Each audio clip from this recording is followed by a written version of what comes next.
വിവാദം വിവാദം വിവാദം.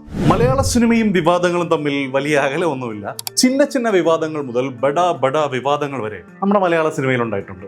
അതിൽ കേരളമാകെ കോളിളക്കം സൃഷ്ടിച്ച, കേരളം കത്തിച്ച, കേരള സാമൂഹിക രാഷ്ട്രീയ ചുറ്റുപാടുകളിൽ ശക്തമായ മാറ്റങ്ങൾ ഉണ്ടാക്കിയ, പുതിയ പിള്ളേർ ചിലപ്പോ കേട്ടിട്ടും അറിഞ്ഞിട്ടും ഇല്ലാത്ത നല്ല ഒന്നാന്തരം കോൺട്രവേഴ്സിയൽ മൂവീസിനെ പറ്റിയിട്ടാണ് ഇന്ന് നമ്മൾ സംസാരിക്കാൻ പോകുന്നത്. അപ്പോൾ കൂടുതൽ സമയങ്ങളെ നമുക്ക് ഒരു വീഡിയോയിലേക്ക് കിടക്കാം. Welcome to filmy talks.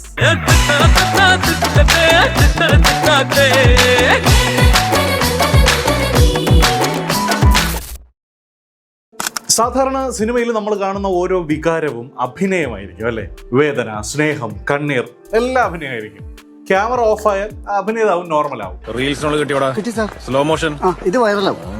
പക്ഷേ കളിമണ്ണിന്റെ കാര്യത്തിൽ അതങ്ങനെ ആയിരുന്നില്ല. മലയാള സിനിമ ചരിത്രത്തിൽ ആദ്യമായി പ്രൈവറ്റായും സേക്രഡായും കണ്ടിരുന്ന ഒരു കാര്യം, പ്രൈവസിയുടെ അതിർവരമ്പുകളെല്ലാം ഭേദിച്ചുകൊണ്ട് ഒരു മെയിൻ സ്ട്രീം സിനിമ സീനായി മാറി. ലോക സിനിമയിൽ തന്നെ ഇങ്ങനൊരു സീൻ ഉണ്ടോ എന്ന സംശയമാണ്. ഇത് പ്രസവ വേദന അഭിനയിച്ചൊരു സീൻ അല്ല, ശ്വേതയുടെ യഥാർത്ഥ പ്രസവം തന്നെയാണ് ഈ സിനിമയ്ക്ക് വേണ്ടി ഷൂട്ട് ചെയ്തത്. ഒരു സ്ത്രീയുടെ ഏറ്റവും സ്വകാര്യമായ നിമിഷം, അവൾ അമ്മയാവുന്ന മൊമെന്റ്, സന്തോഷവും വേദനയും പേടിയും ഒക്കെ ചേർന്നൊഴുകുന്ന ആ നിമിഷം, അത് ലൈറ്റപ്പ് ചെയ്ത് 3 ക്യാമറകൾ ഉപയോഗിച്ച് വ്യത്യസ്ത ആംഗിളുകളിൽ ഷൂട്ട് ചെയ്ത് ഒരു സിനിമ സീനായി നമ്മൾ കണ്ടു. സിനിമയുടെ റിലീസിന് മുന്നെയാണ് കളിമണ്ണ് വിവാദങ്ങളിൽ ഇടം പിടിച്ചത്. ഇങ്ങനൊരു സീൻ ഷൂട്ട് ചെയ്യാൻ പോകുന്നു എന്ന വാർത്ത വന്നത് മുതൽ കേരള സമൂഹം ആകെ അസ്വസ്ഥരായി. ഞങ്ങൾ അസ്വസ്ഥരാണ്. ചിലർക്ക് ന്യൂഡിറ്റി ആയിരുന്നു പ്രശ്നം. പക്ഷേ കൂടുതൽ ആളുകളും ചോദിച്ചത് മറ്റൊരു ചോദ്യമായിരുന്നു. മാതൃത്വം പോലെ ഏറ്റവും സ്വകാര്യമായ സേക്രഡായ ഒരു വികാരം ഇങ്ങനെ മാർക്കറ്റ് ചെയ്ത് വിൽക്കാമോ? സിനിമാ രംഗത്ത് നിന്നുൾപ്പെടെ പലരും ഇതിനെതിരെ അന്ന് രംഗത്തെത്തിയിരുന്നു. ചില സ്വകാര്യതകൾ നമുക്കുണ്ട്, അതങ്ങനെ തന്നെ പോണം. നമ്മുടേതായ ഒരു സംസ്കാരമുണ്ട് നമുക്ക്. മാസങ്ങളോളം വിവാദമായി നിലനിന്ന ഈ പ്രസവ വിഷയം, ശ്വേതയുടെ പ്രസവം കഴിഞ്ഞ് ഒന്ന് അടങ്ങിയെങ്കിലും സിനിമ റിലീസാവുന്ന സമയത്ത് വീണ്ടും വിവാദങ്ങൾ ഉണ്ടാക്കി. ആ ഫ്ലോറിലുള്ളവരെല്ലാം ശ്വേതയും ബ്ലസ്സിയും അനുകൂലിക്കുകയാണ് ചെയ്തത്. കാരണം അത് വേണം എന്നുള്ളതാണ് ഇന്നത്തെ തലമുറ പറയുന്നത്. ലേബർ റൂമിൽ കയറുന്നത് മുതൽ കുഞ്ഞിനെ കയ്യിലെടുത്ത് ശ്വേത ഉമ്മ വയ്ക്കുന്നത് വരെ 3/4 മണിക്കൂറോളം ഷൂട്ട് ചെയ്ത സീനാണ് നമ്മൾ സിനിമയിൽ കാണുന്നത്. സാധാരണ 2-3 മാസങ്ങൾ കൊണ്ട് മുഴുവൻ ജോലികളും തീർത്ത് മലയാള സിനിമകൾ തിയേറ്ററുകളിൽ റിലീസ് ആയിക്കൊണ്ടിരുന്നത്, അതായത് എല്ലാ ജോലിയും കഴിഞ്ഞ് തിയേറ്ററിൽ എത്തും 3 മാസത്തിനകത്ത്. ആ ഒരു സമയത്താണ് ഈ ഒരു പ്രസവത്തിന് വേണ്ടി മാസങ്ങൾ കാത്തിരുന്ന് ഷൂട്ട് ചെയ്ത് അതിനുശേഷമുള്ള റെസ്റ്റ് ഒക്കെ കഴിഞ്ഞ് ശ്വേതയുടെ ഡാൻസ് ഷൂട്ടും ചെയ്ത് വർഷങ്ങളോളം ഷൂട്ട് ചെയ്തിട്ട് കളിമണ്ണ് തിയേറ്ററുകളിൽ എത്തുന്നത്. പറഞ്ഞിട്ട് കാര്യമില്ല, 10-15 കൊല്ലം കാത്തിരുന്ന ആടുജീവിതം എടുത്ത ബ്ലസ്സി അല്ലേ ഡയറക്ടർ. ബെസ്റ്റ്. പിന്നെ വേറൊരു കാര്യം എന്താന്ന് വെച്ചാൽ, ഇന്നിപ്പോ യൂട്യൂബിൽ തന്നെ നിരവധി ലേബർ റൂം ഡെലിവറി ബ്ലോഗ്സ് ഒക്കെ നമുക്ക് കാണാം. പ്രസവ സീനൊന്നും ഇന്ന് വലിയൊരു വിഷയമേ അല്ലേ. ഈ വിവാദങ്ങൾക്കൊക്കെ അപ്പുറം മാതൃത്വത്തിന്റെ വില ഓരോ മനുഷ്യനും കാണിച്ച് മനസ്സിലാക്കി കൊടുക്കാൻ ഈ സീനായിരുന്നാലും ഇപ്പോഴത്തെ ഈ വ്ളോഗുകളായിരുന്നാലും ഒരു വലിയ പങ്ക് വഹിച്ചു എന്ന് തന്നെ പറയാം. മോശമായ ഒരു ഷോട്ട് പോലും ഇല്ല എന്നുള്ളതിന് എനിക്ക് ലഭിച്ച അംഗീകാരമായിട്ടാണ് കരുതുന്നത്. കളിമണ്ണ് പലരെയും അസ്വസ്ഥരാക്കിയത് ഒരു സ്ത്രീയുടെ സ്വകാര്യതയും ശരീരവും മാതൃത്വവും ഒക്കെ എവിടെ വരെ ഒരു സിനിമയ്ക്ക് ഉപയോഗിക്കാം എന്ന ചോദ്യത്തിലൂടെയാണ്. പക്ഷെ അതേസമയം മറ്റൊരു സിനിമ ഒത്തിരി പേരെ ചോദിപ്പിച്ചത് അതിന്റെ നേരെ എതിർദിശയിലുള്ള ഒരു ചോദ്യമായിരുന്നു. ഇവിടെ പ്രശ്നമായത് ഒരു സ്ത്രീക്കുമേൽ ഒരു പുരുഷന്റെ അധികാരം എവിടെ വരെ പോകാമെന്നതായിരുന്നു. ഏതാ സിനിമ എന്ന് മനസ്സിലായി കാണുമല്ലോ. യെസ്, കസബ. കസബയിലെ ഈ ഒരു സീൻ വലിയ വിവാദങ്ങൾക്ക് തുടക്കമിട്ട മലയാള സിനിമയുടെ ഒരു ടേണിംഗ് പോയിന്റ് തന്നെ ആയിരുന്നു. അതും അന്ന് മാത്രമല്ല, ഇന്നും പ്രസക്തമായ ഒരു വിവാദം.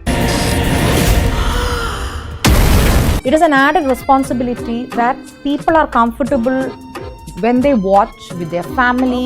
ഒരു പബ്ലിക് സ്റ്റേജിൽ പാർവതി തിരുവോത്ത് ഈ സീൻ സ്പെസിഫിക്കലി മെൻഷൻ ചെയ്ത് വിമർശിച്ചു. അത് സിനിമയുടെ പേര് പോലും പറയാതെയുള്ള ഒരു വിമർശനം ആയിരുന്നു. അതങ്ങ് ആരും ശ്രദ്ധിക്കാതെ അറിയാതെ അങ്ങ് പോയേനെ. പക്ഷേ നമുക്കുണ്ടല്ലോ ചില കൂട്ടുകാർ കൂടെ ഇരുന്ന് നമ്മളെ കൊണ്ട് ഓരോ കുഴപ്പത്തിൽ കൊണ്ടുവന്ന് ചാടിക്കും. എന്നിട്ട് അവര് നൈസായിട്ട് കാലുമേ കാലുവിട്ട് എസ്കേപ്പ് അടിക്കും. അതുപോലൊരു ഫ്രണ്ട് പാർവതിക്കും ഉണ്ടായിരുന്നു.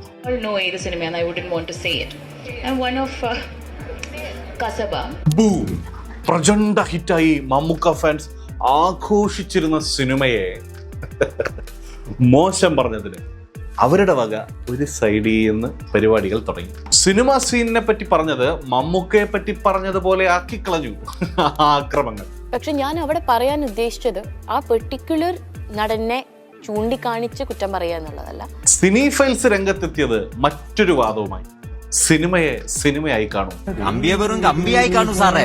വേറെ ചിലർ പറഞ്ഞു ഹീറോയ്ക്ക് ഒരു വില്ലനിഷ് ടോൺ ഉണ്ട്, അതുകൊണ്ട് ഈ സീൻ അത്ര ഒരു പ്രോബ്ലമാറ്റിക് ഒന്നും അല്ല, നെഗറ്റീവ് ഷെയ്ഡുള്ള ക്യാരക്ടർ അല്ലേ ഇതിലെ രാജൻ സക്കറിയ. പക്ഷേ അങ്ങനെയൊക്കെ വാദങ്ങൾ വന്നെങ്കിൽ ഇതിന്റെ മറ്റൊരു സത്യം എന്തെന്ന് വെച്ചാൽ ആ സീൻ തിയേറ്ററിൽ മാസ് BGMന്റെ അകമ്പടിയോടെ വൻ കയ്യടിയോടെയാണ് ആളുകൾ കണ്ടത്. And I bet you will walk wrong for a week.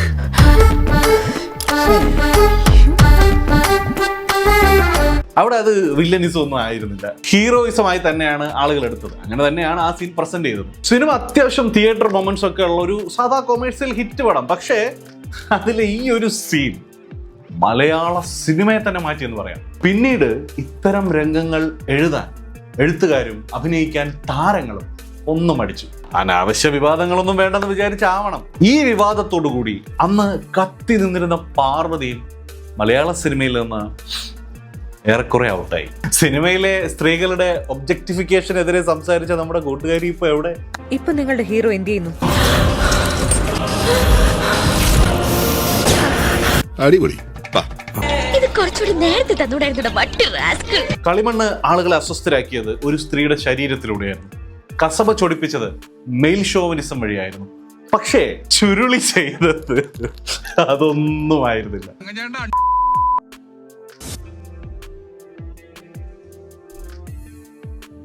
Churuli ഒരു വിവാദമായത് കഥ കൊണ്ടോ അല്ലെങ്കിൽ ആ സിനിമ പറഞ്ഞ രാഷ്ട്രീയം കൊണ്ടോ ഇതേപോലൊരു പ്രത്യേക ഒരു സീൻ കൊണ്ടോ അല്ല, ഭാഷ കൊണ്ടാണ്. ചുരുളി റിലീസായപ്പോ കേട്ട ആദ്യത്തെ ചോദ്യം സിനിമയെ പറ്റിയല്ലായിരുന്നു, ഇതെന്തായി കേൾക്കുന്നത്, ഇത് മലയാള സിനിമ തന്നെയാണോ? ചുരുളിയിലെ ഒരു ഡയലോഗ് പോലും തെറിയില്ലാതെ തീരുന്നില്ല. വ്യത്യസ്തങ്ങളായ തെറികള്. അണ്ണാന്ന് മാറ്റി കുണ്ണാന്ന് വിളിക്കാൻ എനിക്ക് അറിയാട്ടോ. തെറി കേട്ടിട്ട് ഇവളുടെ വീട് കൊടുങ്ങല്ലൂർ ഭാഗത്ത് എവിടെയാണെന്ന് തോന്നുന്നു. എല്ലാ ക്യാരക്ടറുകളും എല്ലായ്പ്പോഴും ഒരേപോലെ തെറി ഇങ്ങനെ പറഞ്ഞുകൊണ്ടിരിക്കുകയാണ്. പ്രത്യേകിച്ച് ആ ക്ലൈമാക്സ് കെയോസ് സീനിലൊക്കെ തങ്കച്ചേട്ടന്റെ ആ എൻട്രി സീൻ, അയ്യോ, അവിടെയാണ് പലർക്കും തലക്കടി കിട്ടിയ പോലെ ആയത്. നീ തങ്ങനെ അറിയോ? വരുന്നവനും പോകുന്നവനും ഒക്കെ പച്ചപ്പള്ളുകളി. സിനിമ റിലീസായപ്പോഴും പ്രധാന ചർച്ച കഥയോ LJPയുടെ മേക്കിങ്ങോ പെർഫോമൻസുകളുടെ റോനസോ ഒന്നും ആയിരുന്നില്ല, തെറിയായിരുന്നു. പക്ഷെ അതേസമയം ക്രിട്ടിക്സും സിനിമാ ലവേഴ്സും പറഞ്ഞത് മറ്റൊന്നായിരുന്നു. ഈ സിനിമയുടെ അണ്ടർലൈങ് ഫാന്റസി സ്റ്റോറി ആക്ച്വലി വളരെ ഇൻട്രസ്റ്റിംഗ് ആണ്. തെറി കാരണം അത് കാണാതെ പോകരുത്. ചിലരിത് സപ്പോർട്ട് ചെയ്തത് ഡയറക്ടറിന്റെ ചോയ്സ്, ഡയറക്ടറിന്റെ വിഷൻ എന്ന നിലയിലാണ്. ഇതൊക്കെ ഭയങ്കര ക്രൂരതയാണ്. ഒരു മേക്കറിന്റെ സ്വാതന്ത്ര്യത്തെ നിങ്ങളൊന്നും ഇങ്ങനെ ചോദ്യം ചെയ്യാൻ പാടില്ല. ഈ ലോകം അങ്ങനെയാണ്, അതുകൊണ്ട് ഭാഷയും അങ്ങനെ തന്നെ എന്ന വാദം. ഇതിന്റെയൊക്കെ ഇടയിൽ മറ്റൊരു ഇൻട്രസ്റ്റിംഗ് പോയിന്റ് കൂടി വന്നു. സിനിമയിലെ ലീഡ് ആക്ടർ ജോജു ജോർജ് തന്നെ പറഞ്ഞു ഈ തെറിയൊക്കെ പബ്ലിക്കായി വരുമെന്ന് പുള്ളിക്ക് അറിയില്ലായിരുന്നു. ഞാൻ ഡബ് ചെയ്തിട്ടുണ്ട്, ലിജോ എന്നെ കൊണ്ട് ഡബ് ചെയ്യിപ്പിച്ചിട്ടുണ്ട് തെറിയില്ലാത്ത ഒരു വേർഷൻ ആ സിനിമയ്ക്ക് വേണ്ടിയിട്ട്. ഇത് ഫിലിം ഫെസ്റ്റിവൽ സ്ക്രീനിങ്സിന് വേണ്ടി മാത്രമാണെന്ന് പറഞ്ഞാണ് ചെയ്തത് എന്നൊക്കെ. ഇവിടെ ഫിലിം ഫെസ്റ്റിൽ ഇരിക്കുന്ന ഒരു മനുഷ്യന്മാരല്ലേ, അപ്പൊ അവന്മാർ തെറി കേട്ടോട്ടെന്നാ. അപ്പോഴാണ് പലരും അറിയുന്നത് ഈ സിനിമയ്ക്ക് മറ്റൊരു വേർഷൻ കൂടി ഉണ്ട്. തെറികളെല്ലാം ജിബ്രിഷാക്കി മാറ്റിയൊരു വേർഷൻ. പക്ഷേ ആ വേർഷൻ IFFKയിൽ മാത്രമേ സ്ക്രീൻ ചെയ്തിട്ടുള്ളൂ. നാട്ടുകാർ കേൾക്കാൻ ഇറക്കി വിട്ടത് പച്ചപ്പള്ളും.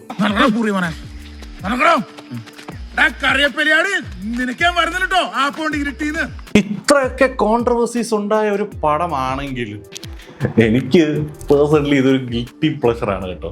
അതെന്തോന്ന് സാധനം. ഞാൻ ഇടയ്ക്കിടയ്ക്ക് എടുത്ത് ഇതിലെ ഓരോ സീനും ഇങ്ങനെ കാണും, കേൾക്കും ഹെഡ്സെറ്റ് വെച്ച്, എന്നിട്ട് തെറികളൊക്കെ ഇങ്ങനെ കേട്ട് ആസ്വദിക്കും. നല്ല താളത്തിലുള്ള തെറികൾ.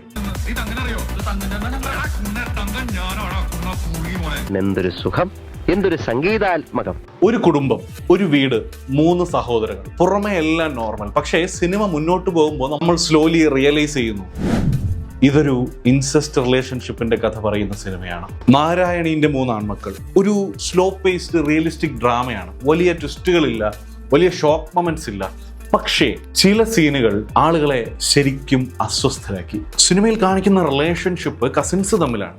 നായകനും നായകന്റെ വല്യച്ഛന്റെ മകളും തമ്മിലുള്ള പ്രണയത്തിനപ്പുറമുള്ള ഒരു ബന്ധം.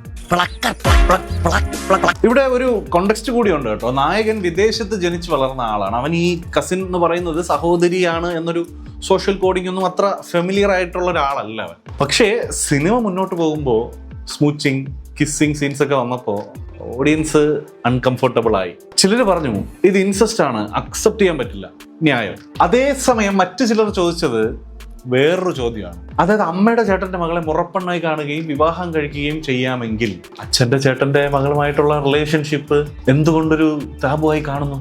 രണ്ടും ബയോളജിക്കലി ഒരുപോലെ തന്നെയല്ലേ? അതും ന്യായമാണ് അല്ലേ? നീ എവിടെയെങ്കിലും ഉറച്ചു നിൽക്കടാ നായിന്റെ മോനെ. അങ്ങനെ സിനിമ വെറുമൊരു കഥപ്പടം എന്നതിലുപരി സമൂഹത്തിന് നേരെ ഒരു ചോദ്യചിഹ്നം കൂടിയായി. ശരിക്കും ഒരു വൻ ചർച്ചയും വിവാദവും അർഹിച്ചിരുന്ന ഒരു ടോപ്പിക്ക് തന്നെ ആയിരുന്നു ഈ സിനിമയിലേത്. ഈ സിനിമ കണ്ടിട്ട് നിങ്ങൾക്ക് എന്ത് തോന്നിയെന്ന് കമന്റ് ചെയ്യൂ. ഈ സിനിമ കണ്ടു തുടങ്ങി ആദ്യ 10-15 മിനിറ്റ് ഈ സിനിമ ഡേഞ്ചറസ് ആണെന്നോ കോൺട്രവേഴ്സ്യൽ ആണെന്നോ ആരും പറഞ്ഞില്ല. കാരണം ഇതിൽ അങ്ങനെ ഷോക്കിംഗ് ആയി ഒന്നുമില്ല.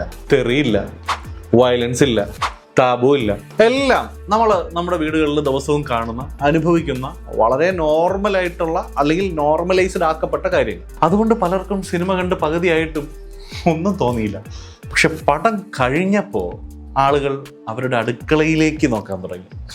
Yes, the great Indian kitchen. വർഷങ്ങളായി നോർമലൈസ് ചെയ്യപ്പെട്ട കാര്യങ്ങൾ, അതിലെ ശരികേടുകൾ സിനിമ തുറന്നു കാട്ടി. അത് ഒരു വിഭാഗം ആൾക്കാരെ അസ്വസ്ഥരാക്കി, വിറളി പിടിപ്പിച്ചു എന്ന് തന്നെ പറയാം. Don't try to play the fool with me, Nikesh.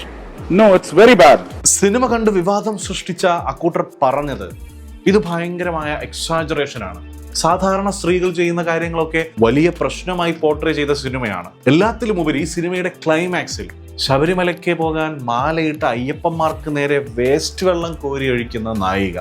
നമ്മുടെ വിശ്വാസങ്ങൾക്കും ആചാരങ്ങൾക്കും സംസ്കാരങ്ങൾക്കും ചേരുന്നൊരു സിനിമയല്ല ഇത്. ഇതൊക്കെയായിരുന്നു അവരുടെ വാദങ്ങൾ. സുരാജ് വെഞ്ഞാറമൂട് എന്ന നടനെ അന്നേ നോട്ടമിട്ട ഈ ടീംസ് ഇപ്പോഴും അങ്ങനെ വിട്ടിട്ടില്ല. ഇപ്പോഴും പുള്ളിയുടെ പോസ്റ്റുകളിൽ ഈ ഹെയ്റ്റ് വെച്ചിട്ട് തെറി കമന്റുകളൊക്കെ സ്ഥിരമായിട്ട് വരുന്നതാണ്. എന്നാൽ അന്ന് വേറൊരു വിഭാഗം പറഞ്ഞത് ഇത് വെറും സിനിമയല്ല, നമ്മുടെ വീടുകളിലെ അടുക്കളകൾക്ക് നേരെ പിടിച്ചൊരു കണ്ണാടിയാണ്. നമ്മൾ ഓരോരുത്തരുടെയും ജീവിതമാണ് TV സ്ക്രീനിലൂടെ നമ്മൾ കണ്ടത്. എന്തായാലും ഈ വിവാദങ്ങളിലൂടെ സിനിമ ഇന്ത്യ മുഴുവൻ ചർച്ചാ വിഷയമായി. വിവാദങ്ങൾക്കൊക്കെ അപ്പുറം രാജ്യമൊട്ടാകെയുള്ള സ്ത്രീകൾ ഈ സിനിമ ഏറ്റെടുത്ത് ആഘോഷമാക്കി. തമിഴിലും ഹിന്ദിയിലും ഉൾപ്പെടെ നിരവധി ഭാഷകളിലേക്ക് റീമേക്ക് ചെയ്യപ്പെട്ടു ദി ഗ്രേറ്റ് ഇന്ത്യൻ കിച്ചൺ. ആളുകളൊക്കെ OTT-യിലേക്ക് വന്നു തുടങ്ങിയ കോവിഡ് സമയത്ത് OTT റിലീസായി വീടുകളിലേക്ക് നേരിട്ടെത്തിയ ഗ്രേറ്റ് ഇന്ത്യൻ കിച്ചൺ അതേ വീടുകളിൽ വിപ്ലവം സൃഷ്ടിച്ച ഒരു സിനിമയായി മാറി. ഒരു റിയൽ മർഡർ കേസിൽ നിന്ന് ഇൻസ്പയർ ആയി ഒരു സിനിമ ചെയ്താൽ എന്താണ് കുഴപ്പം? ഒരു കുഴപ്പമില്ല അല്ലേ? പക്ഷേ ആ കേസിൽ പ്രതികളെ പിടിക്കുകയോ കോടതി ശിക്ഷിക്കുകയോ ഒന്നും ചെയ്തിട്ടില്ലെങ്കിലോ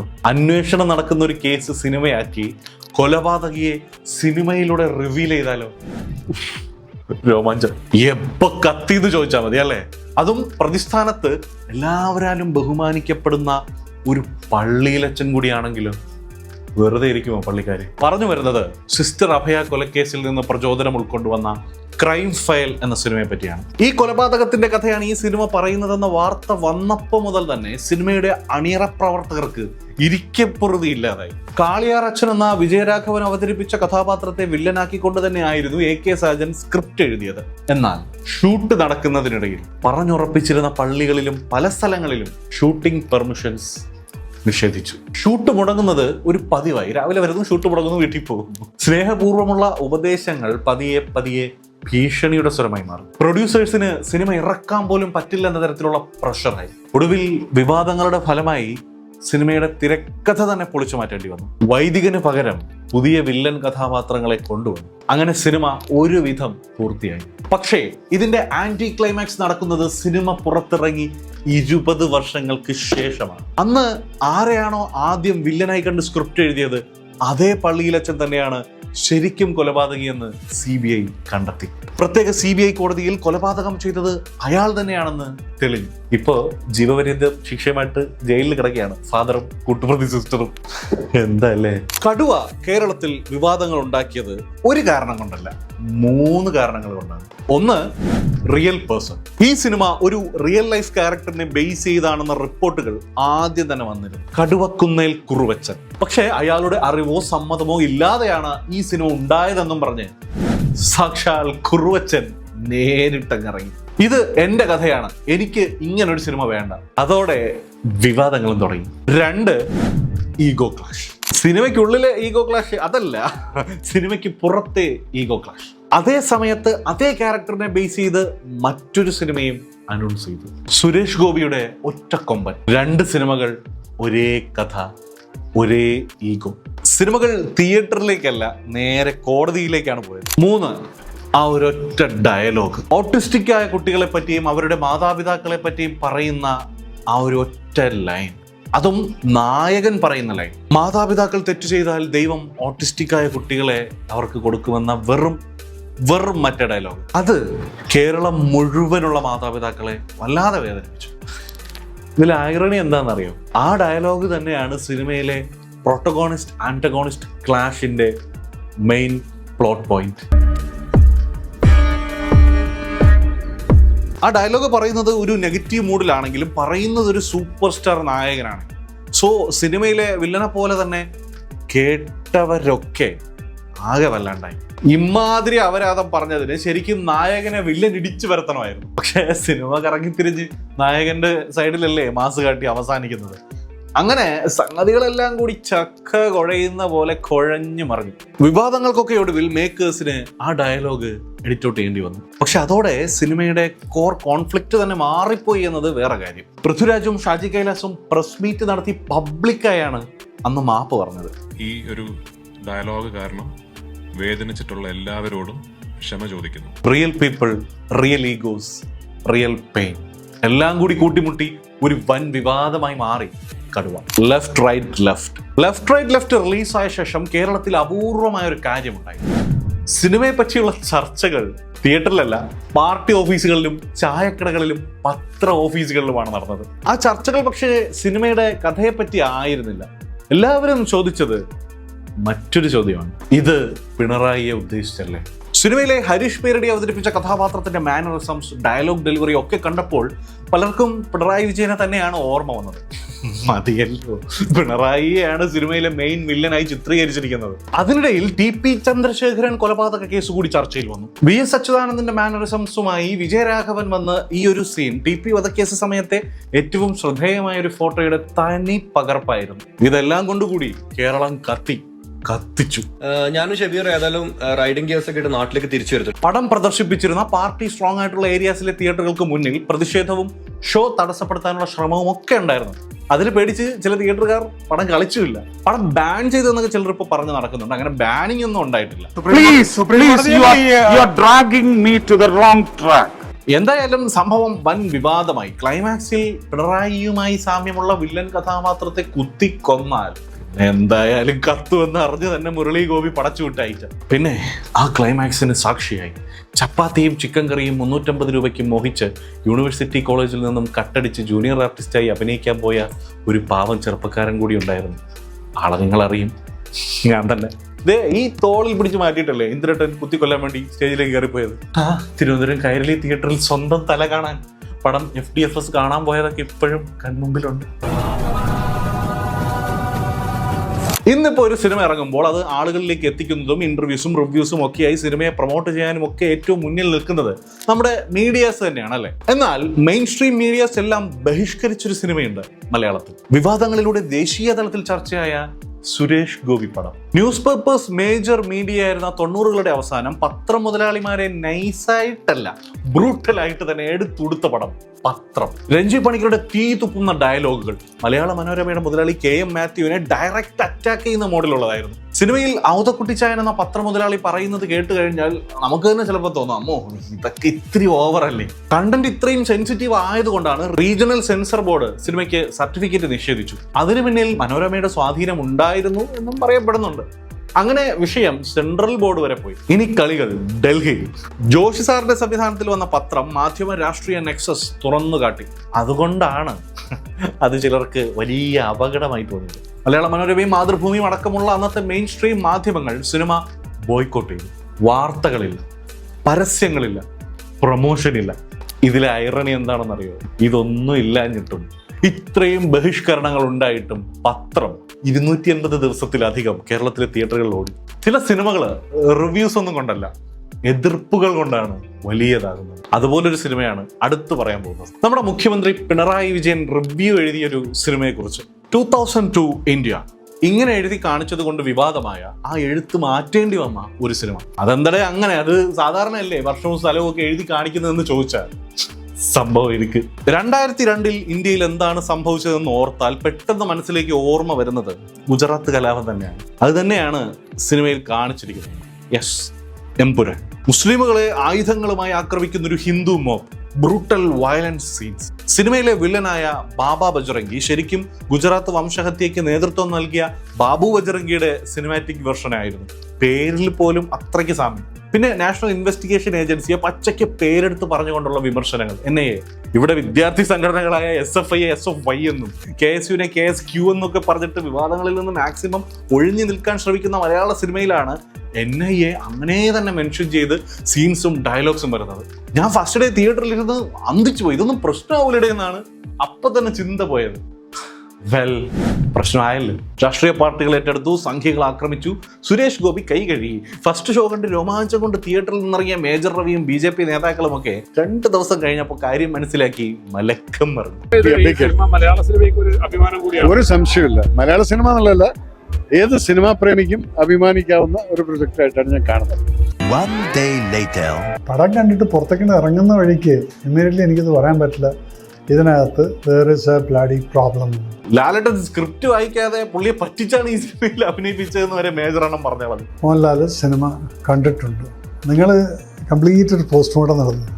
ഞാനിപ്പോഴും പറഞ്ഞു ലാൽ പടം കണ്ടില്ല. സിനിമയിൽ പറഞ്ഞ് കളിയാക്കിയ പോലെ തന്നെ എതിരെ സംസാരിക്കുന്നവർക്കെതിരെ ഇൻകം ടാക്സ് ഡിപ്പാർട്ട്മെന്റിന്റെ റെയ്ഡും NIA അന്വേഷണവും ഒക്കെ കൊണ്ടുവന്ന് വിമർശിച്ചവരൊക്കെ സ്വയം കോമാളികളായി മാറി. ഇതിനിടെ കേരളത്തിന്റെ മുഖ്യമന്ത്രി വരെ സിനിമ കാണാൻ തിയേറ്ററിൽ പോയി സിനിമയെ പറ്റി പോസ്റ്റ് ഇട്ട് എമ്പുരാനെ സപ്പോർട്ട് ചെയ്തു. വിവാദങ്ങൾക്കെല്ലാം ഒടുവിൽ തോൽവി സമ്മതിച്ച പോലെ 21 കട്ടുകളുമായി സിനിമ റീഎഡിറ്റ് ചെയ്ത് ഇറക്കേണ്ടി വന്നു മേക്കേഴ്സിന്. മാത്രമല്ല ലാലേട്ട മാപ്പ് പറഞ്ഞ് പ്രശ്നങ്ങൾക്ക് ഒരു അന്ത്യവും ഉണ്ടാക്കി. എമ്പുരാൻ പോലൊരു ശോകം പടം ഈ വിവാദങ്ങളുടെയൊക്കെ ബലത്തിൽ പാൻ ഇന്ത്യ തലത്തിൽ ചർച്ചയായി ഏറ്റവും കൂടുതൽ കളക്ഷൻ നേടുന്ന സിനിമയായി മാറി ദി കേരള സ്റ്റോറി. കേരളത്തിൽ നിന്ന് 32,000 പെൺകുട്ടികൾ മതപരിവർത്തനം നടത്തി IS പോയി എന്ന ക്ലെയിമുമായി വന്ന സിനിമ കേരള സ്റ്റോറി. അത് മലയാളികളെ ട്രിഗർ ചെയ്തില്ലെങ്കിലേ അത്ഭുതമുള്ളൂ, അല്ലേ? ഇതൊക്കെ ரொம்ப ഓവർ. ഇവനെ പോലുള്ള പബ്ലിക് ന്യൂസൻസുകളെ ഓൺ ദ സ്പോട്ടിൽ വെടിവെച്ച് കൊന്ന് ഇവന്റെ ഒക്കെ തല തെരുവ് നായ്ക്കൾക്ക് ഇട്ടുകൊടുക്കണം. ആക്ച്വൽ നമ്പേഴ്സ് 32,000 പോയിട്ട് 30 പോലും ഇല്ല. കേരളം നിന്ന് കത്തിയില്ല. കേരളം എന്ന സംസ്ഥാനത്തെ ഡീഫെയിം ചെയ്യാൻ വേണ്ടി മാത്രം എടുത്ത സിനിമ പക്ക പ്രൊപ്പഗണ്ട പടം. അതും പോരാഞ്ഞിട്ട് പടമാണെങ്കിൽ ക്രിഞ്ച് ഫെസ്റ്റ്, എക്സാജറേറ്റഡ് ആയിട്ടുള്ള സിറ്റുവേഷൻസും സീൻസും, പോർ VFX, ഡിസാസ്റ്റർ ഡയറക്ഷൻ, പിന്നെ മലയാളി ഹീറോയിൻ ക്യാരക്ടർ.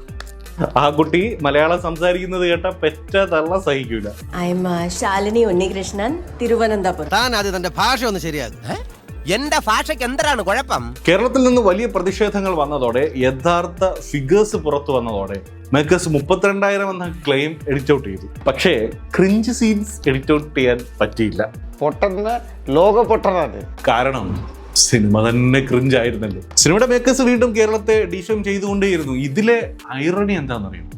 ഈ സിനിമയ്ക്ക് national film award for best direction. Bro, what the hell?